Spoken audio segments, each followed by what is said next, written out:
Aujourd'hui, on va voir ce que c'est qu'un espace vectoriel. Alors vous allez voir, un espace vectoriel, c'est hyper surprenant. C'est un espace avec des vecteurs dedans. Pas seulement, mais on va dire que c'est l'exemple qui est le plus simple à comprendre et celui auquel on va se raccrocher à chaque fois pour comprendre les concepts. Donc, je vous ai fait un dessin. Le meilleur exemple, c'est les 3 dimensions, donc l'espace, et les vecteurs qu'il peut y avoir dedans. Alors, en fait, quand on essaye de formaliser ce que doit être un espace vectoriel, déjà, il faut que ce qui est considéré comme le vecteur nul, c'est-à-dire l'élément nul de l'espace, appartienne à l'espace. Et la deuxième chose, si on a 2 vecteurs dans cet espace et 2 coefficients qu'on prendra soit dans R, soit dans C, mais moi je les prendrai dans R, à ce moment-là, on doit avoir le premier coefficient, donc lambda fois le premier vecteur U, plus le deuxième coefficient fois le deuxième vecteur V. Cette somme doit appartenir toujours à E, l'espace vectoriel. Cette somme avec des coefficients s'appelle une combinaison linéaire. Et donc, n'importe quelle combinaison linéaire d'éléments de E doit rester dans l'espace E. Voilà, c'est le fondement de ce que c'est qu'un espace vectoriel.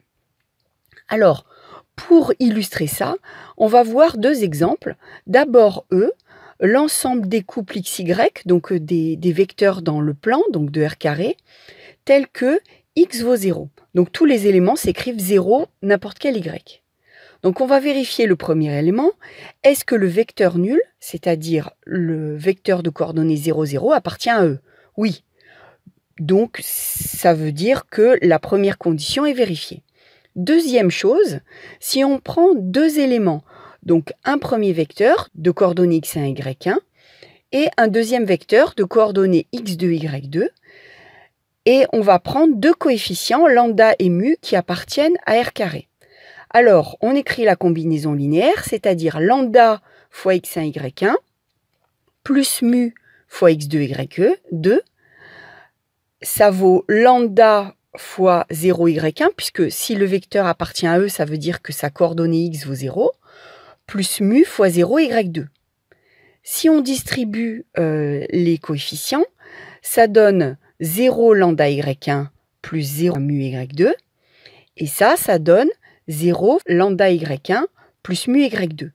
On voit donc que la première coordonnée reste nulle, et donc que cette combinaison linéaire appartient à E. Donc les 2 conditions sont vérifiées, ça veut dire que E est un espace vectoriel. Alors je vous donne un deuxième exemple pour que vous voyez bien ce qui se passe quand justement ce n'est pas un d'espace vectoriel. On va prendre l'ensemble E, toujours des couples XY appartenant à R carré, tels que cette fois-ci x vaut 2. Donc déjà, ça commence hyper mal. Vous voyez bien que le vecteur 0, 0 n'appartient pas à E. Donc déjà, c'est pas un espace vectoriel. Mais bon, allez, on continue. Si on prend une combinaison linéaire, c'est-à-dire lambda fois 2y1 plus mu fois 2y2. On obtient quoi? On obtient, si on développe, je vais un peu plus vite, 2 lambda plus 2 mu en abscisse et lambda y1 plus mu y2 en ordonnée. Donc déjà, en plus, là non plus, le résultat de la combinaison linéaire n'appartient pas à E. Donc de toute façon, aucune des 2 conditions n'est vérifiée et E n'est pas un espace vectoriel. On l'a vu sur 2 exemples qui font intervenir des vecteurs, mais en fait, on peut montrer aussi que par exemple l'ensemble E des polynômes de degré inférieur ou égal à 3, c'est aussi un espace vectoriel. Donc là, vous voyez que les éléments qu'il y a dans l'espace, c'est plus du tout des vecteurs dans le sens physique du terme, mais ce sont des fonctions, des polynômes. Donc ça, on peut montrer que c'est un espace vectoriel. Un autre exemple, l'ensemble E des solutions d'une équation différentielle homogène, c'est-à-dire, par exemple, 3y' moins 7y égale 0. Et bien ça, c'est aussi un espace vectoriel. Donc vous voyez que les espaces vectoriels, la définition va plus loin que juste l'ensemble des vecteurs du plan ou de l'espace. On peut l'étendre à d'autres ensembles et même des ensembles de fonctions.